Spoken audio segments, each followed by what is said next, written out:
You guys know the struggle, right? You're at the bluegrass jam and some vocalist struts in and calls 9-pound hammer in the really tricky key of B flat when you've only ever played this song before in the key of A. So what do?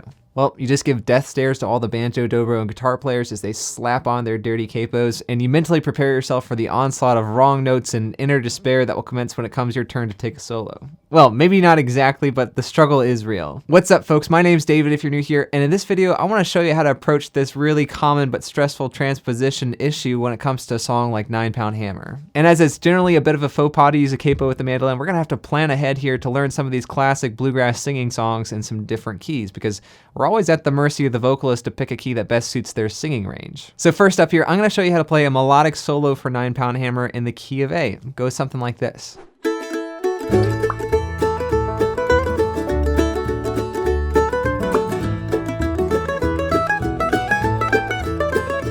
This is the key that Tony Rice played the song in off of that seminal record Manzanita, so you'll probably find a lot of other people who play it in this key as well. But we're not going to stop there. We're going to take this exact same solo and rework it to fit within the key of B flat, which is another common key for this song. In fact, Ronnie Bowman recorded the song in B flat off of his record Cold Virginia Night, but check out my version here.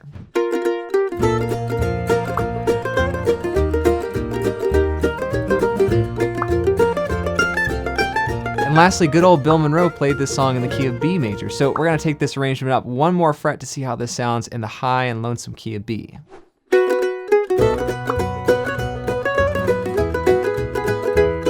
And the keys of A, B flat, and B are probably some of the most common keys that you might encounter at the bluegrass jam for this song, so once you've got these learned and memorized, you'll have a lot of your bases covered already. But even by doing this transposition exercise, you'll start to see the working parts of the melody a bit more clear, which means that it'll be even easier to transpose to other keys, and you might find yourself learning the fretboard better, or coming up with new ideas to play over this song in other songs as well. So let's cut the chit chat because we have a lot of heavy lifting to do here. If you think about it, 9-pound hammer times 3, that's 27-pound hammer. It doesn't really have the same ring, does it? So grab your mandolin because we're getting started right now.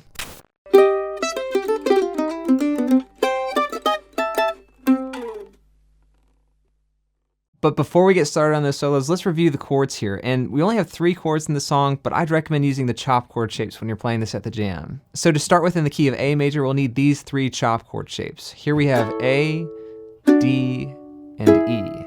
And you probably know where this is going, right? For the key of B flat, you can keep these shapes the same, just shift them up 1 fret. So now we have B flat, E flat, and F. And you guessed it, for the key of B, just move these shapes up 1 more fret. So now you have B, E, and F sharp. So not too bad, right? That's where these chop chord shapes come in real handy, because since they're closed position chords, you can just move these shapes up and down the neck to change keys really easily. So super helpful if you find yourself playing a familiar song in an unfamiliar key like we're doing here. Now let's get our head around this solo in the key of A to start with. Take a listen as I play through this up to speed.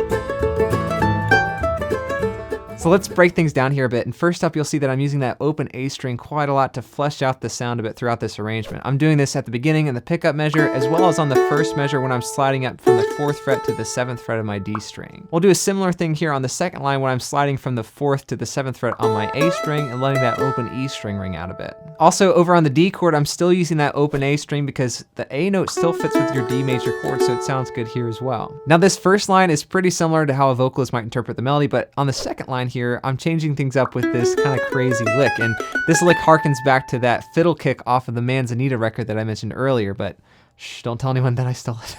Next, you'll see that we're using some different notes outside of our A major scale. That's what these accidentals are letting us know. Here we're playing some C naturals and some G naturals, which are both the lower 3rd and the lower 7th of your A major scale. These are great bluesy sounding notes that a lot of bluegrass players use in the key of A to make things sound, I guess, a little bit more bluegrass. And keep an eye out for a couple hammer-on triplets here as well. Now on the next couple lines here, we're starting off with a backward slide from the 3rd to the 2nd fret on your A string while that open E string is ringing out. But after that, this line is pretty much identical to the very first line that we started with. Then here at the bottom is where things get a little weird, right? We're playing an extended tag lick to fill in that extra space between the end of the solo and when the vocalist starts singing again. First, we got these really quick hammer on and pull off ideas to start with. Then we're sliding with our middle finger from the 3rd to the 5th fret of the E string to get into this A major chop chord position where we'll be playing this last lick. And all these notes fit really well within this chop chord bluegrass box shape. Just watch out for a few C naturals and G naturals sprinkled in there. But that's really all that's going on here. So take some time and study all these little bits with the transcription. And by the way, if you like PDF copies of all the transcriptions that you see here on screen, you can find those over at my Patreon page. And you can also download these MP3 play-along tracks for this song, and we have them for all 3 different keys. I'm just kind of realizing now that we recorded 3 different tempos for each of the 3 different keys of the song, so we have 9 tracks for 9-pound hammer, but that was totally unintentional.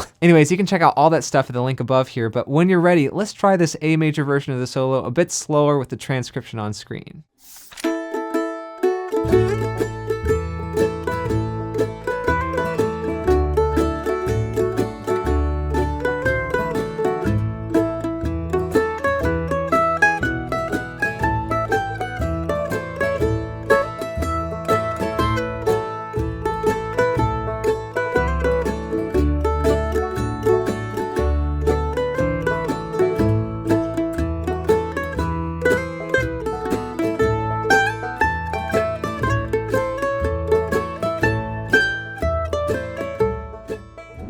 Well, great. So once you have this down, let's take this up to the key of B flat. And just like those chop chords that we were looking at earlier, all we have to do is move this entire arrangement up 1 fret to play in this new key. But since we don't have our open A and open E strings to work with here, we'll have to change our fingerings and we'll have to change a couple other things to suit this key a bit better. Take a listen here and see what's different.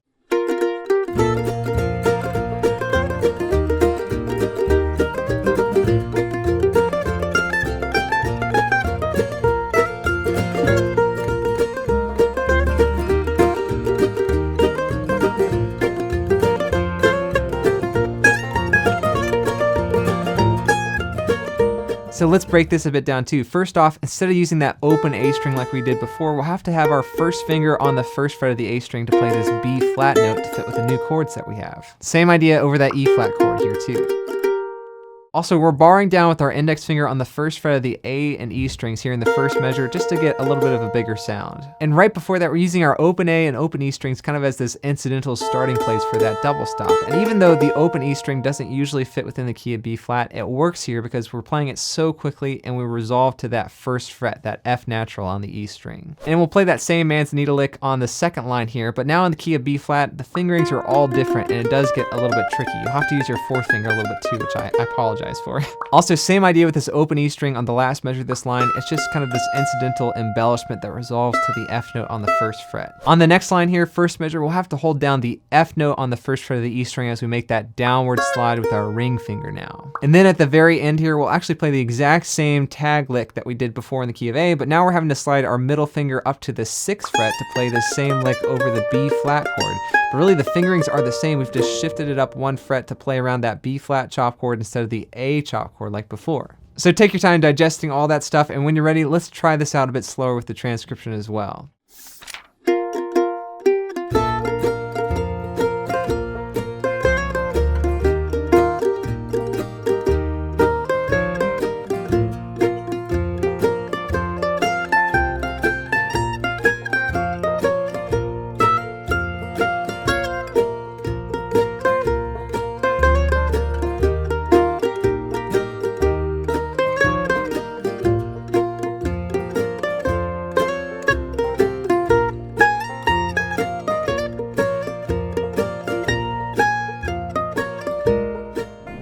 All right, well, 18 pounds lifted and 9 more to go, and now shifting this whole arrangement up to the key of B is gonna be even easier. All we're gonna do is shift up that B flat version of the solo up 1 more fret to get to the key of B, and we can actually keep most of the fingerings the same. Check it out here.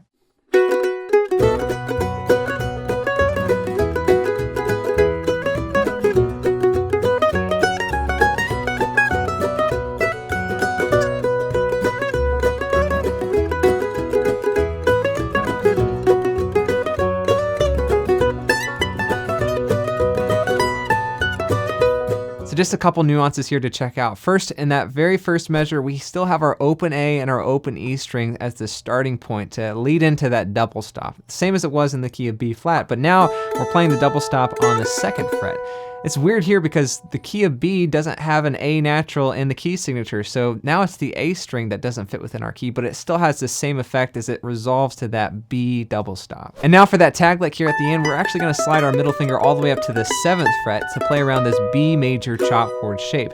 But the fingerings are going to be exactly the same as they were for this lick in the key of B flat, and for the key of A, we're just a little bit higher up the neck now. But that's it, you got this. Let's try this out together.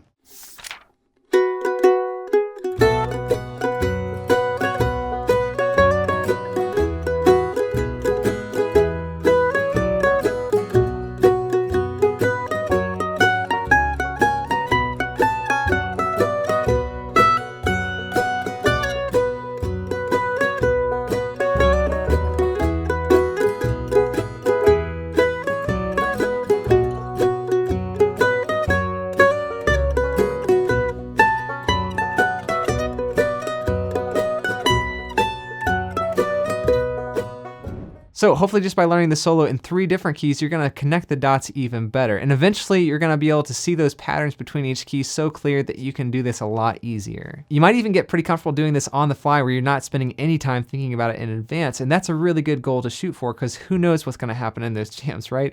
The best way to get better at this is just to do what we're doing here. You know, spend some time learning some other classic bluegrass songs and transposing solos into different keys as well. And by the way, if you're looking for even more standards like this to learn, might I suggest some of the other videos that you see here on screen.